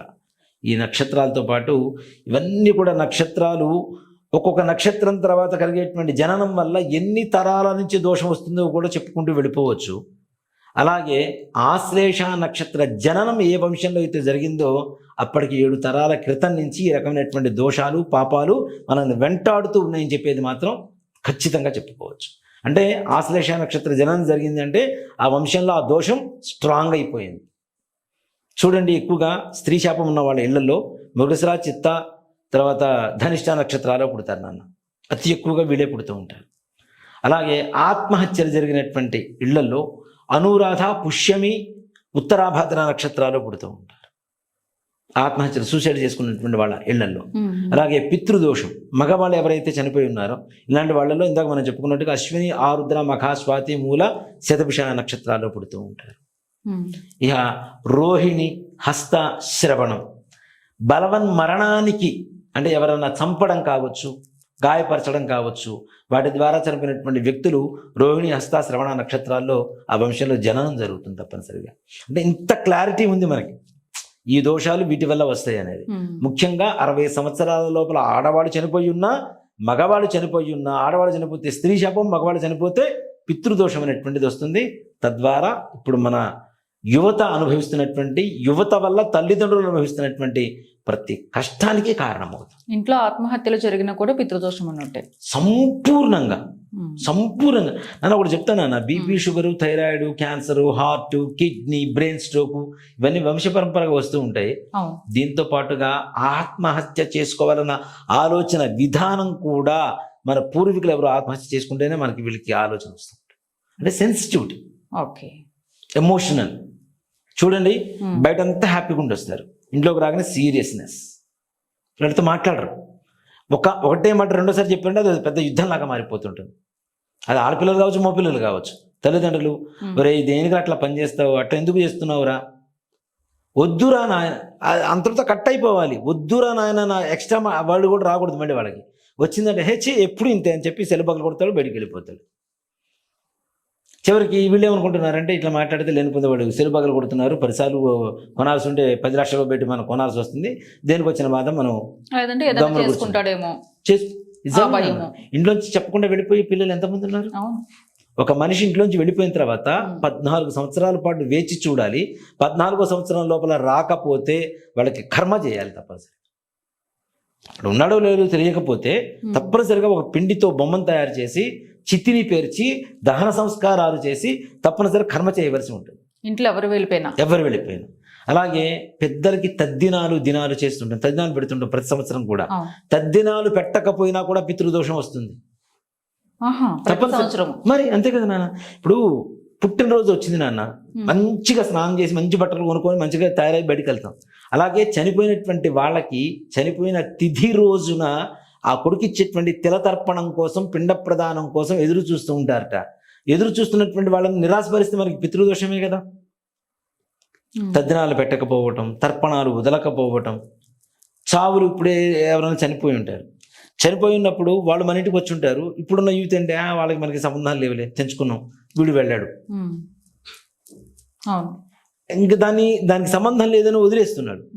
ఆ బాధను కూడా తప్పనిసరిగా మనం అనుభవించవలసిందే పితృదోష రూపంలో. మామూలుగా అయితే చనిపోయే కార్యక్రమం చేసి సంవత్సరం చేసేస్తాము, తర్వాత పెద్దగా వదిలేస్తాము. కానీ ప్రతి సంవత్సరం తప్పనిసరిగా ఆ రోజున తెలుగు తిథుల ప్రకారం, ఇంగ్లీష్ డేట్లు కాదు, అక్టోబర్ 24 మళ్ళీ నెక్స్ట్ ఇయర్ అక్టోబర్ 24 రాదు కదా, అదే తిథి రాదు కదా. కాబట్టి తెలుగు తిథుల ప్రకారం మా పూర్వకాలంలో మా చిన్నప్పుడు ఇప్పటికీ కూడాను కొన్ని చోట్ల ప్రదేశాల్లో ఉంది, పురోహితుడు వెళ్ళి నాయన ఎల్లుండి మీ నాన్నగారి తద్దినం మీ అమ్మగారి తద్దినం చెప్పి ముందుగా వెళ్ళి చెప్పొస్తారు. ఇప్పుడు ఆ సిస్టమ్ పోయింది. కనీసం వాళ్ళు చెప్పట్లేదు కాబట్టి మనమైనా ఎవరి దగ్గరకైనా పురోహితుడి దగ్గరకో గుళ్ళో పూజారి దగ్గరకు వెళ్ళి చక్కగా విషయం తెలుసుకొని ఫలానా రోజున అని చెప్పి మనం తెలుసుకొని ఆ తద్దినం పెట్టాలి. పెట్టకపోతే అది కూడా పితృదోషం కిందకే వస్తుంది తప్పనిసరిగా. ఆత్మఘోషే కదా. ఇప్పుడు వాళ్ళకి సంవత్సరం ఒక రోజు కింద లెక్క. ఆ సంవత్సరం రోజున మొదటి రోజున భోజనం పెడితే సంవత్సరం మొత్తం వాడు భోజనం చేసినట్టే, మనం భోజనం పెట్టినట్టే లెక్క. మరి అలాంటప్పుడు సంవత్సరం మొత్తం కడుపు మాడిస్తే నీకెలా ఉంటుంది? మరి తల్లిదండ్రులకు చనిపోయిన వాళ్ళ ఆత్మఘోషకు కారణం అవుతుంది కదా ఇది. కాబట్టి ఇలాంటివి కూడా తప్పనిసరిగా ముఖ్యంగా ఈ పితృదోషాలకు వస్తాయి. కొంతమంది మహాపక్షాల్లో పెట్టేశామండి, పెద్దల అమావాస్య రోజున ఇచ్చేసామండి, సంక్రాంతి రోజున ఇచ్చేసామండి, ఇవన్నీ పిచ్చి మాటలు. ఇవాళ భోజనం చేస్తే పండగ రోజు ఏం వండుకోకుండా తినకుండా ఉంటామా? మనం తినకుండా ఉన్నాం కదా. మరి అట్లాంటప్పుడు పండగ రోజుల్లో ఏవైతే విశేషమైనటువంటి పితృదేవతల రోజులు ఉంటాయో, అలాగే ముఖ్యంగా చెప్తున్నా సంక్రాంతి కూడా చాలా విశేషం. ఈ సంక్రాంతి పుష్యమాసంలో వచ్చింది కాబట్టి పుష్యమాసం కూడా శూన్యమాసం అంటాం. మనకి 2 శూన్యమాసాలు ఉంటాయి, 3 ఉంటాయి. ఆషాఢం ఒకటి, తర్వాత భాద్రపదం ఒకటి, తర్వాత పుష్యమాసం ఒకటి, 3 మాసాలు ఉంటాయి. ఈ 3 మాసాలు కూడాను పితృదేవతల మాసాలు అని చెప్పి పిలుస్తుంది. ఉత్తరాయణ పుణ్యకాలం మనకు వచ్చేది ఇప్పుడు ఆషాఢ మాసంలో. అక్కడ పితృకార్యం చేస్తుంటామా? అవునా? అలాగే మనకి భాద్రపద మాసంలో పితృదినాలే వస్తున్నాయి, పితృపక్షమే వస్తుంది. అలాగే పుష్యమాసంలో వచ్చేటువంటి సంక్రాంతి కూడా పెద్దల పండగే అని కదా. కాబట్టి ఈ పెద్దల పండగ కలిసి వచ్చినటువంటి మాసం పుష్యమాసం, శూన్యమాసం కూడా పితృదేవతలకి ప్రీతికరమైనటువంటి మాసం. అందులో ఈ ధనస్సు రాశిలోనే సూర్యుడు ఉంటాడు సంక్రాంతి వరకు కూడాను. సూర్యుడు ఆత్మకారకుడు కాబట్టి ఈ మాసానికి ప్రత్యేకంగా పితృదేవతల మాసం చెప్పుకోవడంలో ఏమాత్రం కూడా సంశయం లేదు. విధానం ఏదైతే ఉంటుందో తప్పనిసరిగా అన్ని ఖచ్చితంగా సంక్రాంతికి ప్రతి మనిషి పెద్దవాళ్ళని తలుచుకుంటారు, పెద్దలకి వస్త్రాలు పెడతారు, బ్రాహ్మణులు తీసుకొని స్వయంపాకాలు ఇస్తుంటారు, తర్పణాలు ఉంటారు. నిజంగా మాట చెప్పాలంటే వాళ్ళ పండగే పితృదేవతల పండగే. ఇప్పుడు చాలా మంది చేయటం లేదు కానీ పూర్వకాలంలో గుమ్మడికాయ, మంచి గుమ్మడికాయ ఉంటుంది కదా నాన్న, మంచి గుమ్మడికాయ మీద బంగారు పువ్వు పెట్టి దానం ఇచ్చేవాళ్ళు బ్రాహ్మణికి సంక్రాంతి రోజున, సువర్ణదానం అని. కాబట్టి అందులో ఆయనం మారుతుంది. అక్కడ మనకి సంక్రాంతి, మకర సంక్రాంతి నుంచి ఆయనం మారుతుంది కదా. మనం దక్షిణాయనం నుంచి ఉత్తరాయణంలోకి వెళ్ళిపోతాం, ఆషాఢ మాసంలో దక్షిణాయనంలోకి వెళ్ళిపోతాం మనం. కాబట్టి ఆయనం మారుతుంది. ఉత్తరాయణ పుణ్యకాలంలో పితృదేవతలకు సంబంధించినటువంటి కూష్మాండ దానం అంటారు దాన్ని. కూష్మాండ సహిత సువర్ణ దానం అని చెప్పి బంగారు పువ్వు పెట్టి ఇచ్చేవాడు పూర్వకాలంలో. ఇప్పుడు బంగారం పెట్టాలంటే చాలా కష్టమవుతుంది. కాబట్టి కనీసం గుమ్మడికాయ దానం చేయండి సంక్రాంతి రోజులు, అంటే పితృదేవతలకు సంబంధించినటువంటి రోజులు కాబట్టి తప్పనిసరిగా ఈ మాసంలో పితృకార్యాలు ఏవి చేసినా తప్పనిసరిగా సంపూర్ణమైనటువంటి ఫలితాన్ని పొందవచ్చు. మ్మ్హ్మ్. మరి మన గోకర్ణది కూడా పెడదామా గురుగారు? ఎందుకంటే పెద్దలు అంతే కదా ఈ నెలంతా కూడా. నిజమేనా? కాకపోతే ఇక్కడ ఏమవుతుందంటే నిజంగా కొన్ని వస్తున్న వాళ్ళకి ఇన్స్ట్రక్షన్స్ కూడా మనం ఇవ్వాల్సిన పరిస్థితి కూడా వస్తుంది. అవును. నన్ను కొంతమంది క్వశ్చన్ చేశారు, గురుగారు కొన్ని చోట్ల చాలా తక్కువ కష్టం చేస్తున్నారట, మీరేమో ఇంత చేస్తున్నారు అంటే ఒకటి చెప్తా, రంగురాయిని రత్నాన్ని ఒకే ఖరీదు కొనలేం, అవునా కదా? ఇప్పుడు సూపర్ మార్కెట్కి వెళ్తాం, గోధుమ పిండి ఆట అని చెప్పి కొంటాం, అదే కిరాణా స్టోర్లోకి వచ్చేసరి మామూలు గోధుమ పిండి తింటాం. అవి ఇవి ఒకటే అవుతున్నాయా? కావుగా. సినిమా థియేటర్కి వెళ్తే బాల్కనీలో ఒక కాస్ట్ ఉంటుంది, నేలలో ఒక కాస్ట్ ఉంటుంది. బాల్కనీలో కూర్చున్న చూసినంత సౌకర్యం నేల కూర్చున్న వాడికి ఉండగా తలెత్తుకుని చూడాల్సిందిగా, తల నొప్పి వస్తూనే ఉందిగా. అంతేగా, చూస్తున్నది ఒకటే సినిమా, అవునా? ఇక్కడ ముఖ్యంగా చెప్పాలి అంటే పిండి కొద్ది రొట్టె అని చెప్పి శాస్త్రం చెబుతుంటారు నాన్న. దీన్ని మనం ఆర్థికపరమైనటువంటి విషయంతో నేను తూచట్లేదు, కానీ ప్రతి ఒక్కరు బ్రతకాల్సిందే కదా. ఇప్పుడు మనకి ₹1,00,000 ఖరీదయ్యేటువంటి ఒక బైక్ తీసుకొని నాకు 50,000కి ఇస్తామని చెప్పి బేరమడితే ఎలా ఉంటుంది? అవునా? వస్తుంది సెకండ్ హ్యాండ్దో థర్డ్ హ్యాండ్దో మొత్తం వాడి పడేసిందో తీసుకొచ్చి 50,000కి 10,000 కూడా వస్తుంది కావాలంటే, అంతే కదా. అవునా? అప్పుడు మందాకర్లా అసలు ఎక్కడ కనబడితే అక్కడ ఎవరితో పడితే వాళ్ళతో చేయించుకున్నా సరిపోతుంది. దాంతో దానికి దీనికి ఆ వ్యత్యాసం అయితే కనబడుతుందిగా. ₹1,00,000 కొత్త బండికి వాడేసి పడేసిన ₹10,000 బండికి ఎంత తేడా ఉంటుంది. అలానే మనం తీసుకెళ్లేటువంటి ఇది నిజంగా మాట చెప్పాలి, మనం అంటే తీసుకుంటున్నటువంటి ఒక ఛార్జీ కానీ ఇవన్నీ కూడాను ధర్మబద్ధంగా లెక్కేసుకుంటే వాళ్ళకి తెలుస్తుంది ఇది కరెక్టా కాదా అనేటువంటిది వాళ్ళకి అర్థమైపోతుంటుంది. నిజంగా ఓ మాట చెప్పాలంటే గోకర్ణంలో అతి తక్కువ ఖరీదుతో తీసుకెళ్తుంది మనమే. చాలా మంది చెప్పారు నాతో. పొద్దున ఒక ఆవిడ మీరు ఎక్కువని నాకు ఇప్పుడు అన్నారు, నాకు వచ్చే కాల్స్ ఎవరు ఎక్కువని డైరెక్ట్ గా వెళ్తాము అని అన్నారు. నేను అన్నా డైరెక్ట్ వెళ్ళండి అమ్మా, మీ ఇష్టం వచ్చిన చోట చేయించుకోండి, కాకపోతే ఫలితం రాలేదని నన్ను అడగొద్దు, సరిగా చేయలేదని అంతకంటే అడగొద్దు. నేను ఒక పూచికత్తు మీద తీసుకొని వెళ్తున్నా కాబట్టి నా బాధ్యత ఉంటుంది, ఎలా చేయించాలి, ఎంత చేయించాలి, ఎక్కడ చేయించాలి, ఎవరి దగ్గర చేయించాలి, నాకు బాధ్యత ఉంటుంది. దాని మీద నేను కొన్ని రోజులు చూసుకొని ఎవరు బాగా చేస్తున్నారు ఎవరు చేయట్లేదని చెప్పి వెతుక్కొని ముందుగా వెళ్తున్నాం కాబట్టి ఇది అవుతుంది. కొంతమంది ఏంటంటే డైరెక్ట్ వెళ్ళిపోతూ ఉన్నారు. వెళ్ళటంలో నేను తప్పని చెప్పడల్లా, కాకపోతే ఏంటంటే దానివల్ల మేము చేసాము ఫలితం రాలేదని నాకు మాత్రం నన్ను అడగొద్దు, అది నా బాధ్యత కాదు కదా. అవునా కాదు? చేసేటువంటి విధానం మీది చూసి మీరు చెప్పిన దాన్ని బట్టి తెలుసుకుని వెళ్ళిపోతున్నారు. గోకర్ణంలో జనాభా కూడా బాగా పెరిగిపోయారు, భక్తులు కూడా బాగా పెరిగిపోయారు. చాలా అమ్మో వాళ్ళు అదే అంటున్నారు, దాదాపు 25 to 35% వరకు మీ వీడియోల ద్వారా వస్తున్నటువంటి జనాభా పెరిగిపోయారు. మాకు గోకర్ణంలో బాగా రద్దీ పెరుగుతుంది అంటే నేను అనుకున్న భగవంతుడి దయ. వీళ్ళందరూ వెళ్ళి గోకర్ణంలో మహాబలేశ్వరుణ్ణి దర్శనం చేసుకొని ఈ పూజ చేయించుకుంటున్న వాటిలో ప్రతి దాంట్లో నాకు భాగస్వామ్యం ఉంది. మన వీడియోలు చూసి నాకు ఒక్కడికే కదా, మనందరికీ, మన ఛానల్లో ఉన్న అందరికీ కూడా తప్పనిసరిగా భాగస్వామ్యం ఉంటుంది ఆ పుణ్యంలో అని నేను చాలా ఆనందపడుతూ ఉంటాను.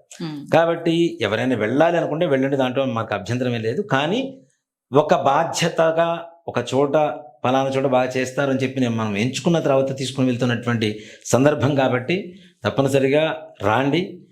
ఈ నెల 27వ తారీఖు ఇక్కడ బయలుదేరుతాను నాన్న. 27 ఎందుకు? 28వ తారీఖు మాస శివరాత్రి చతుర్దశి, శివుని దర్శనం చేసుకోవచ్చు. చతుర్దశి యమధర్మరాజుకి యమతర్పణం వదులుతూ ఉంటాం ప్రతి నెల కూడా.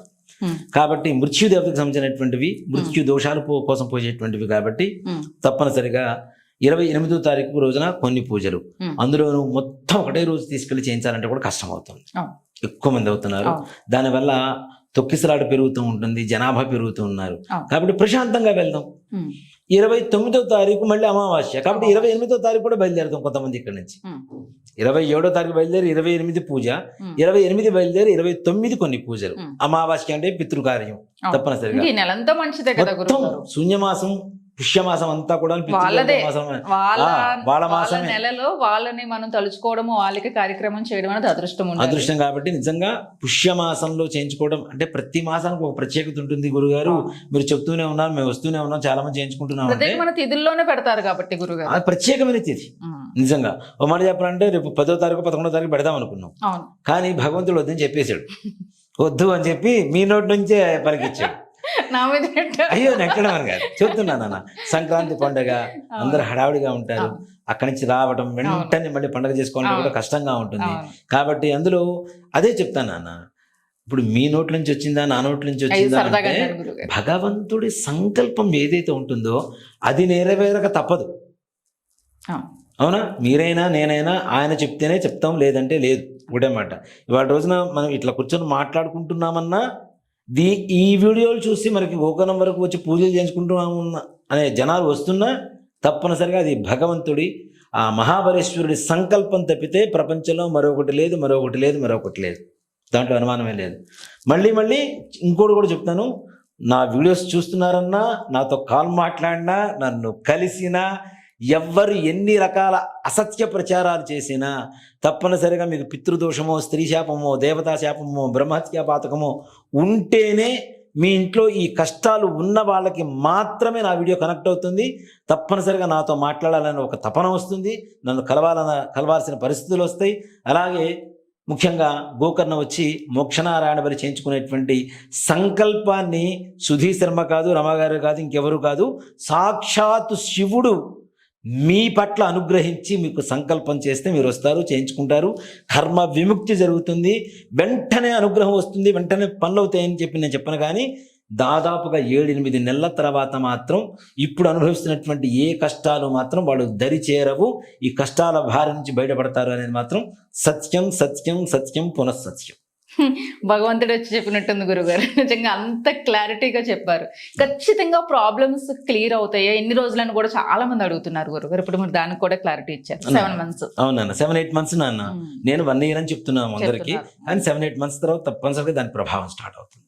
ఓకే, అయితే మన చెట్టు నాటిన వెంటనే పండు రావు కదా, చెట్టు నాటాం పండ్లు ఫలితాన్ని కూడా అసలు ఎందుకు ఎక్స్పెక్ట్ చేయాలి మనం ఒక్కడమే కాదు, మన వంశం మొత్తం ఆ చెట్టు పండు తింటూనే ఉంటుంది. అవును, వంశం మొత్తం. సో ఒక్కసారి మనం చేస్తున్నాం, మన వంశం తరిస్తోంది, కాబట్టి అదొక్కటి భావన చేసుకుంటాను. కానీ ఈ పితృదేవతలకు సంబంధించి వీడియో చేసిన ప్రతిసారి ఏదైనా ప్రాబ్లమ్స్ ఉంటే, అరే మీరున్నారు, మీ దగ్గరకు వస్తే ప్రాబ్లమ్స్ క్లియర్ అవుతాయి, మీ ద్వారా అక్కడికి వెళితే మనకి బాగుంటుంది లైఫ్ అనే ఆలోచన, థాట్ ప్రాసెస్ అయితే ప్రతి మనిషికి కలుగుతుంది గురుగారు. ఇన్స్టెంట్ గా ఎనర్జీ వస్తుంది, ధైర్యం వస్తుంది మాకు నిజంగా. అంటే ఎన్నాళ్ళో తెలియదు మనకి ఇన్ని ప్రాబ్లమ్స్ కి ఇది ఒక్కటే కారణం, అసలు సొల్యూషన్ ఉంటుందా, జీవితం అంతా ఎలానే అయిపోతుందా అనే అయోమయంలో చాలా మంది బ్రతుకుతున్నారు. మీరు వాళ్ళందరికీ చాలా ధైర్యాన్ని ఇస్తున్నారు మీ మాటలతో కానీ, మీరు చేసే అక్కడ కార్యక్రమం ద్వారా కానీ. నిజంగా చాలా మందికి మనం చెబుతున్న ప్రతి మాట పరమేశ్వరుడి నోటి నుంచి వచ్చినటువంటి మాట అనే నేను భావిస్తాను. ఆయన సంకల్పం, ఇంకేం లేదు. అంటే ఆ మహాబలేశ్వరుని ఆయన అనుగ్రహం కలిగితే చాలు, కలగందంటూ ఏమీ లేదు. ఆయన అనుగ్రహం లేకపోతే ఎన్ని కలిగినా ఏమీ లేదు. ఖచ్చితంగా ఎన్ని కలిగినా ఏమీ లేదు. ఆయన అనుగ్రహం ఉంటే చాలు, ఏమీ లేకపోయినా అన్ని కలుగుతాయి. ప్రతి ఒక్కరికి ఆయన అనుగ్రహం కావాలి గురుగారు. మనతో వచ్చే వాళ్ళకి ఇంకా ఎంత మంది రావాలనుకున్నా మీరు తీసుకువెళ్ళాలి, మాత్రం అంటున్నారు ప్రతిసారి. అట్లా కాదమ్మా, ఎక్కువ మంది అయితే మనం కష్టం నాన్న. ఇది కూడా చెప్తున్నా, 24వ తారీఖు వరకు మాత్రమే ఎవరికైనా బుకింగ్స్ ఓపెన్ అవుతుంటాయి. 24 తర్వాత ఉండవు. దేనికంటే ఇప్పటికీ ఎక్కువైపోతున్నాయి.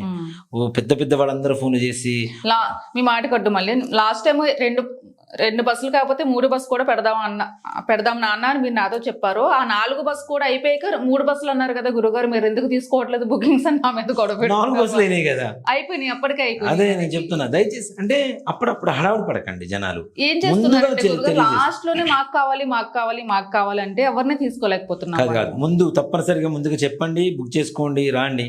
అందులో 2 రోజులు ఉంటుంది. ఈసారి 27వ తారీఖు బయలుదేరుతాం, 28వ తారీఖు బయలుదేరుతాం.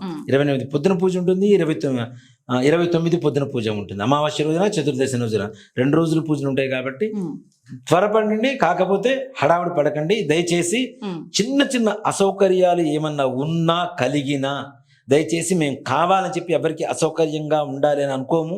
అందరూ సౌకర్యవంతంగా, మాకంటే ఉన్నతంగా, ప్రశాంతంగా పూజ చేయించుకోవాలి, మంచిగా ఉండాలనే భావనతోనే మేము తీసుకువెళ్తూ ఉంటాం. అంత దూరం వెళ్ళినప్పుడు చిన్న పొరపాట్లు ఏమైనా జరిగినా సరే దయచేసి సర్దుకోండి, అంత మించి ఏం లేదు. మనం వెళ్తున్నది ఎందుకు? పూజ అనేటువంటి ఒక గొప్ప మనకున్నటువంటి ఎన్నో తరాల నుంచి జన్మ నుంచి ఉన్నటువంటి కర్మను విముక్తి చేసుకోవడం కోసం పోతున్నాం. అంతే. చిన్న చిన్న నెక్స్ట్ ఇబ్బంది జనరేషన్స్ కి లేకుండా మనం మంచిగా చాలా ఉండాలి. పెద్ద కార్యక్రమం, నానా అతి పెద్ద కార్యక్రమం. మాట నిజంగా. చెప్పాలంటే చాలా పెద్ద కార్యక్రమం. పితృదేవతలు పరిపూర్ణంగా ప్రశాంతంగా ఆత్మఘోష నివృత్తి చేసుకొని మన వంశం ఎప్పటికీ కూడాను వాడిపోకుండా ఉండేటువంటి ఒక పూలవనంలాగా వర్ధిల్లేటుగా చేసేటువంటి అతి పవిత్రమైనటువంటి శక్తివంతమైనటువంటి పూజే ఈ గోకర్ణలో చేసేటువంటి మోక్షనారాయణ బలి పూజ. ఎవరు చేయించుకుంటున్నారో వాళ్ళ ద్వారా దోషం పోతుందంటే నిజంగా వాళ్ళకి కూడా ఎంత అదృష్టం. అంతే కదా నాన్న, ఇదంతా మనందరి అదృష్టం కూడా మాట చెప్పాలి. మనందరి అదృష్టమా శివుడు పరమేశ్వరుడు అనుగ్రహం. 24 వరకు బుకింగ్స్ అంతే. గురువు గారు చెప్పారు, నా మీద పోట్లాడు. దయచేసి 24 తర్వాత మళ్ళీ మీరు నాకు ఫోన్ చేసినా కూడా నేను కూడా ఏం చేయలేను ఆయన. ఎందుకంటే అతి ఎక్కువ మందిని తీసుకెళ్ళి బాధపడొద్దు, ఇబ్బంది పడొద్దు. మనం 27వ తారీఖు ఒక బస్సు ఉంటుంది, 28వ తారీఖు ఒక బస్సు ఉంటుంది, లేదు రెండు బస్సులైనా ఉంటాయి. కానీ ముఖ్యంగా ఏంటంటే అక్కడ వాళ్ళకు కూడా ఇబ్బంది కలుగుతుంది కదా నాన్న. అక్కడ ముందుగా నలుగురిని పంపించి అక్కడ మొత్తం ఏర్పాట్లు చేసి ఒక్కో బస్సుకు ఒక్కో ఇన్ఛార్జర్ని ఇచ్చి ఇవన్నీ అవుతుండేసరికి చాలా ఇబ్బంది అవుతుంది. కాబట్టి దయచేసి ముందుగా మనకి ఇంత సంఖ్య అని తెలిస్తే దానికి తగ్గట్టుగా ఏర్పాట్లు చేసుకుంటాం. ఏ కోణంలో కూడా మీ అందరూ ఇబ్బంది పడకూడదన్న ఉద్దేశం మాత్రమే, ఇంకేమీ మనదేముంది నాన్న. ఇంకో 2 రోజులు కష్టపడతాం, కాకపోతే బాడీ పెయిన్స్ వస్తే పడుకుంటాం. కానీ ఇంత ఖర్చు పెట్టుకొని ఇంత అంటే ఆ పూజ అయిపోతే మాకున్న దరిద్రం మొత్తం సకల దరిద్రాలు మొత్తం వదిలిపోతే మేమంతా బాగుంటాం అనేటువంటి ఒక గొప్ప విశ్వాసంతో వచ్చినప్పుడు ఆ విశ్వాసానికి తగ్గట్టుగా మేము కూడా పూజ చేయించగలిగితే అక్కడ తప్పనిసరిగా మంచి ఇది ఉంటుంది కదా. అదొక్కటి కావాలని, మీరు బాగుండాలని నా కోరిక. సర్వే జనా సుఖినో భవంతు, అందరూ బాగుండాలి, అందరూ మనం ఉండాలి. కొంతమందికి లాస్ట్ దాకా వచ్చి ఏదో ఒక కారణంతో మిస్ అయిపోతుంది గురుగారు. అంటే అదే చెప్తున్నా కదా, వాళ్ళ కర్మ విముక్తి జరిగేటువంటి సమయం లేకపోతే అలానే అవుతుంది. కొంతమంది గొడవ పెట్టుకుని కూడా దిగిపోవచ్చు చెప్తున్నా. కొంతమంది లేదు అసౌకర్యంగా ఉండి దిగిపోవచ్చు. కొంతమందికి ఆ చివరి దాకా వచ్చేసరికి ఎవరు చనిపోయి ఉండడము, ఎవరు పుట్టడము, పురుడను, అదనో ఇదనో ఏదో ఒక రకమైనటువంటి ఆలోచనతో వస్తూ ఉండొచ్చు. అంతేకాకుండా తండ్రులు రావట్లేదు, మేము పూజ చేయించుకోలేకపోతున్నాం అనుకునేటువంటి వాళ్ళు కొంతమంది ఉన్నారు. తండ్రి రాలేని పరిస్థితుల్లో ఉంటే ఆయన నమ్మడు ఈ జాతకాలు పూజలు అని మీరు నమ్ముతూ ఉంటే, దేవతని నమ్మితే తప్పనిసరిగా ఆయన తీసుకొచ్చి నమ్మని వ్యక్తులను తీసుకొచ్చి పూజ చేయించడం వల్ల కూడా పెద్ద ఉపయోగం ఉండదు. కాబట్టి మీరు రండి, మీ నాన్నగారి స్థానంలో బ్రాహ్మణ కూర్చోబెట్టి చేయించండి. అలాగే ఆడపిల్లలు ఉన్న తల్లిదండ్రులు మరి ఎలా అని అడుగుతున్నారు. ఆడపిల్లలు తండ్రి చనిపోయి ఉన్నా సరే ఆడపిల్లలు రావచ్చు, చక్కగా చేయించుకోవచ్చు. పెళ్లి కాకపోతే మరి నా భర్త చనిపోయాడని నాకు సంతానమే లేదు, నేను ఒక్కదాన్నే ఉన్నాను, మీ భర్త గారికి చక్కగా వేరే బ్రాహ్మణ కూర్చోబెట్టి చేయించవచ్చు. మీ పూర్వీకుల గోత్రనామాలు. ఇక్కడ ఇంకోటి కూడా ఏంటంటే మనం డైరెక్ట్ వెళ్ళిపోయి కొంతమంది పూజ చేయించుకుంటుంటారు. అక్కడ ఏ వస్తువులు కావాలో తెలియదు, ఏ రకమైనటువంటి వరుసలతో పేర్లు రాసుకోవాలో తెలియదు, ఏ రకమైనటువంటి పద్ధతులు అవలంబించాలో తెలియదు, ఆ వస్తువులు ఎన్ని రోజుల ముందు మన ఇంట్లో తీసుకొచ్చి పెట్టుకోవాలో తెలియదు. ఇవన్నీ లేకుండా డైరెక్ట్ నేను హోటల్ పోయి తిన్నట్టుగానే ఉంటుంది. మన ఇంట్లో వంటకి డైరెక్ట్ హోటల్లో తినడానికి ఎంత తేడా ఉంటుంది. కాబట్టి ఇవన్నీ కూడా తెలియాలంటే తప్పనిసరిగా ఒక విధి విధానంగా వెళ్ళాలి, చేయించుకోవాలి. మా భర్త లేనటువంటి భార్య చేయించుకోవచ్చు తప్పనిసరిగా, దాంట్లో ప్రాబ్లం ఏం లేదు. ఆడపిల్లలు తండ్రి చనిపోయినా తల్లి చనిపోయి ఉన్నా సరే ఆడపిల్లలు వాళ్ళ స్థానాలు ఒక బ్రాహ్మణ కూర్చోబెట్టి చేయించుకోవచ్చు. భర్త రాలేని పరిస్థితి ఉంది, భర్త స్థానంలో వాళ్ళ తాతల ముత్తాతల గురించి కూడా చేయించుకోవడానికి అవకాశం ఉంటుంది దాంట్లో. కాబట్టి ఇన్ని రకాల సౌలభ్యాలు ఉన్నాయి దీంట్లో. మన సంకల్పం మెయిన్ అంతే, అక్కడ చేయించుకోవాలన్న సంకల్పం. మన దరిద్రం పోవాలన్న సంకల్పం మీ మనస్సులో ఉంటే పరమేశ్వరుడు అనుగ్రహించడానికి సిద్ధంగా ఉన్నాడు. ఏ అడ్డంకులు కనిపించవు, అడ్డంకులు వచ్చినా కావనిపిస్తుంది, అది దూసుకొని ముందుకు వెళ్ళిపోతాం. అదే అందుకనే నేను చెప్పగలిగేది ఏంటంటే, దరిద్రం తలుపు కొట్టేంత వరకు తీస్తూనే ఉంటుంది, అదృష్టం ఒకసారి తలుపు కొడుతుంది కదా. తలుపు తీసేంత వరకు నాట్ చేస్తూనే ఉంటుంది. కాబట్టి ఒకసారి తలుపు తట్టినప్పుడు తీయడానికి ప్రయత్నించండి. తప్పనిసరిగా మీ ఇంట్లో అన్ని సకల కార్యాలు కూడా అనుకున్న సమయానికి సంకల్ప సిద్ధి జరుగుతుంది తప్పనిసరిగా. మీరు అన్నారంటే అది అయిపోతున్నట్టే అనిపిస్తుంది సాక్షాత్తు నాకైతే ప్రతి ఒక్కసారి కూడా. సో ఖచ్చితంగా అందరూ తొందరగా బుక్ చేసుకోండి. డేట్ అయిపోయాక నాకు చేయండి రికమెండేషన్లు మీకు ఇమ్మంటున్నారు, పోనీ ఏం వద్దండి, చాలా టైం ఉంది. అందుకే వీడియో కూడా తొందరగా చేయడానికి కూడా కారణం, అందరూ తొందరగా బుక్ చేసుకుంటారని. పైగా ఈ నెల కూడా చాలా మంచి రోజులు కాబట్టి తొందరగా బుక్ చేసుకోండి. నమస్తే గురుగారు. శ్రీమాత్రే నమః. శ్రీ గురుభ్యో నమః.